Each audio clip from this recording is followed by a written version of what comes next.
आरक्षण संकल्प यात्रा को लेकर हम लोग 101 दिन का पूरा किए यात्रा।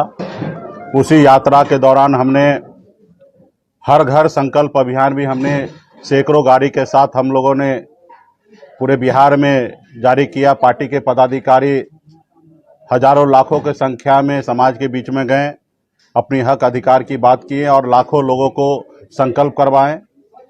उसी क्रम में अभी हम लोगों ने निर्णय लिया है कि पूरे बिहार में, यूपी में, झारखंड में 14 जगह जनसभा करेंगे।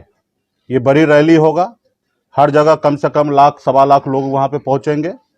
वहाँ पे मैं जाऊँगा और वहाँ पे अपने हक अधिकार की बात करेंगे। और वो रैली जो है 29 तारीख से चालू होगा।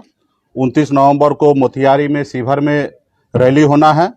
30 तारीख को सहरसा, दरभंगा में रैली होना है। 1 दिसंबर को झारखंड में पलामू में और रोहतास में रैली होना है। 2 दिसंबर को शनिवार को जौनपुर और उत्तर प्रदेश में होना है। उसके साथ ही कैमूर में होना है। 3 दिसंबर को पीरपैंती, भागलपुर और मुंगेर में होना है। 5 दिसंबर को साहेबगंज झारखंड में और नौगछिया भागलपुर में होना है। और 6 दिसंबर को बेगूसराय और मुजफ्फरपुर में होना है। तो एक साथ में 14 रैली होना है। एक दिन में 2 रैली होना है और लगातार 1 हफ्ता तक रैली चलेगा, जहां पे लाखों निषाद वहां पे पहुंचेंगे और वही संकल्प दोहराया जाएगा कि अपने हक अधिकार के लिए लड़ाई लड़ना है, अपने पार्टी के साथ रहना है, अपने बच्चे के भविष्य के लिए लड़ाई लड़ना है। और मेरी लड़ाई वही है, आरक्षण नहीं तो गठबंधन नहीं, और गठबंधन नहीं तो वोट नहीं। और ये निश्चित तौर पे ये जो स्लोगन है ये भारत सरकार के लिए है, क्योंकि हमारी लड़ाई जो है भारत सरकार को ही आरक्षण पूरा करना है। क्योंकि बंगाल में निषाद को आरक्षण मिल रहा है, सभी उपजाति को, बीन बिल्दार, नुनिया, मला को, सबको आरक्षण बंगाल में मिल रहा है। दिल्ली में निषाद के सभी उपजाति, बीन बिल्दार, नुनिया, मला को आरक्षण मिल रहा है, लेकिन बिहार में या झारखंड में, उत्तर प्रदेश में नहीं मिल रहा है। तो मेरा मानना है कि देश एक है, देश के प्रधानमंत्री एक है, देश के गृह मंत्री एक है, देश का संविधान एक है। फिर हमारे साथ कहीं ना कहीं भेदभाव हो रहा है। 75 साल से लोगों ने हमें यूं ही वोट लेते रहा, हमें बेवकूफ बनाते रहा। तो हम लोगों ने हक अधिकार के लिए लड़ाई लड़ते लड़ते, संगठन के माध्यम से लड़ते लड़ते अभी हमने पॉलिटिकल पार्टी भी बना लिया है। और आपने देखा कि किस तरीके से चढ़ाव उतार हो रहा है। अभी माननीय मुख्यमंत्री जी को भी मैं धन्यवाद देता हूं कि बिहार में उन्होंने जाति आधारित गणना उन्होंने कराया। और जाति आधारित गणना में आपने देखने के लिए मिला होगा कि बिहार में 10.25% निषाद समाज है। अगर 1 नंबर में ओबीसी में अगर हमारे यादव भाई है, तो दूसरा नंबर में निषाद समाजी है, जो 10.25% की संख्या में पूरे बिहार में है। तो और अति पिछड़ा में 36% हमारे पास संख्या है। तो निश्चित तौर पे आने वाले समय में वोट से ही सारा परिवर्तन होता है। बाबा साहब भीमराव अंबेडकर ने कहा था कि अब रानी के पेट से जो बच्चा जन्म लेगा, जरूरी नहीं कि वही राजा बनेगा। अब राजा वो बनेगा जिसके पास वोट होगा। तो वोट हमारे पास है।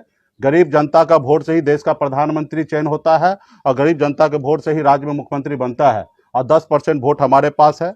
जब भी मौका मिला बिहार में सभी पॉलिटिकल पार्टी को हमने दिखाया, चाहे वो सहरसा में सिमरी बख्तियारपुर में उपचुनाव लड़कर 25,000 वोट लाना हो, या हमने बोछा में 35,000 वोट अकेले दम पे मैंने लड़ाई लड़के लिया, या कुरहनी में चुनाव लड़कर 10,000 वोट आया। तो हमने हर पॉलिटिकल पार्टी को दिखा दिया कि निषाद का वोट जो है वो अभी कैडर बन चुका है। जैसे कभी मायावती जी के साथ हुआ करता था कि हर हाल में वो उसके लिए एक ही नजर आता था, हाथी। तो उसी तरीके से आज बिहार में हर एक निषाद परिवार में जाइएगा, निषाद समुदाय में जाइएगा, वहाँ पे एक ही आपको देखने के लिए मिलेगा कि हमारा नाव छाप है, हमारा चुनाव चिन्ह, हमारा नेता है, हमारी पार्टी वीआईपी है, विकासशील इंसान पार्टी। तो मजबूती से लोगों के बीच में हम लोग जा रहे हैं, काम कर रहे हैं। और आने वाला समय में निश्चित तौर पे देश का जो चुनाव होगा 2024 में, उसमें निषाद समाज यूपी, बिहार, झारखंड में एक निर्णायक वोट होगा। और अभी जो लोग जैसे भी सोचे वो सोचते रहे।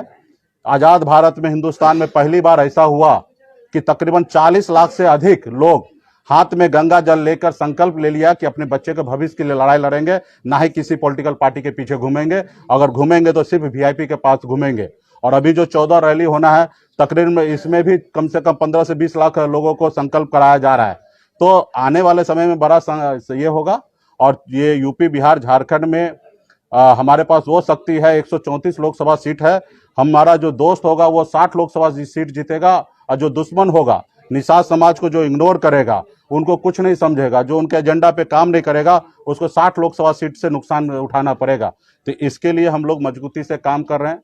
और हम तो उस कुल खानदान के लोग हैं कि हमारे पास नाव है, कभी हमारे नाव से श्री रामचंद्र जी को पार लगाए थे। इसलिए आप लोगों के लिए हमने बैनर में लगा दिया कि आप पहचानिए, हम वही केवट में हैं, और हमारे नाव पे जो बैठेगा वो पार लगेगा, जो नाव पे नहीं बैठेंगे वो मझधार में बैठ जाएंगे, पहुंचेंगे। तो इसलिए मजबूती से हम लोग अपना काम में लगे हैं। और आप देखते होंगे कि बिहार में किसी पॉलिटिकल पार्टी को एक बड़ा नेता आता होगा तो एक रैली करने के लिए राज्य के सभी नेता को उतार देते हैं, और उसके बाद वो रैली सफल होता है। और आप सभी को जानकारी होगा कि कल से रैली होना है, और मैं आज आपके बीच में पीसी कर रहा हूं, और एक साथ में 14 रैली होना है, जिसमें से यूपी में एक रैली होना है, झारखंड में 2 रैली होना है, बिहार में 11 रैली होना है। अब पार्टी इतना मजबूत हो चुका, कैडर इतना मजबूत हो चुका है कि कहीं पे तैयारी के लिए लोगों को भेजना नहीं पड़ता है, स्वतः रैली कंप्लीट होगा। और आप देखने के लिए मिलेगा, आपके पास रोज कल से विजुअल आना चालू होगा कि कितना शानदार रैली होगा। अभी हाल फिलहाल में आपने देखा बापू सभागार में भी एक रैली हुआ, और रैली में आप देखें कि जितना नेता है उसके सामने में अगर देखिएगा तो 100 लोग भी नहीं पहुंचा। तो लोग अपने आप को भले कितना मजबूत बोले, जनता को आप लाके संबोधन कर रहे, वो मैंने रखता है। तो कुछ पॉलिटिकल पार्टी जो है नेताहीन है, उनके कहने से कोई आने वाला नहीं है, और वो पार्टी बिहार में अपने आप को मानता है कि हम शेर हैं, बब्बर शेर हैं, जबकि सच्चाई ये नहीं है। अब अगर उसके पास शेर और बब्बर शेर होता तो बापू सभागार में 5,000 भीड़ लाना था। अब 5,000 में मतलब 100 लोग आना, ये कितना दर्शाता है। तो इसलिए आने वाला समय में बिहार में एक उभरता हुआ पार्टी वीआईपी पार्टी है। हर पॉलिटिकल पार्टी को अपना क्षमता दिखा चुका है, और आने वाला समय 2024 में बहुत मजबूती से हम लोग काम करेंगे। अभी तो 14 रैली है। आप सबसे आग्रह है कि देश में गरीब पिछड़ा का आप लोग हक अधिकार के लिए आवाज हमेशा बुलंद करते हैं। अभी जो 14 को रैली होगा उसको ईमानदारी से जनता के बीच में भेजिएगा, क्योंकि आप भी एक अपने आप को जज हैं, और आप जज जब हैं अंदर आत्मा से, तो उससे डिसाइड कीजिए कि गरीब पिछड़ा का बेटा संघर्ष कर रहा, तो आप लोग भी मदद कीजिएगा। क्योंकि बड़े बड़े लोग तो आपने देखा कि आज़ादी के 75 साल बाद पहली बार बिहार में एक मल्ला का बेटा अपना हैसियत बनाया, तो आपने देखा कि दुश्मन क्या किया, हमारे विधायक को खरीद लिया, हमको सरकार से बाहर कर दिया, जो सरकार हमने बनाया था। तो दुश्मन भी बहुत है। खैर वो अपना काम करे, हम अपना काम करेंगे।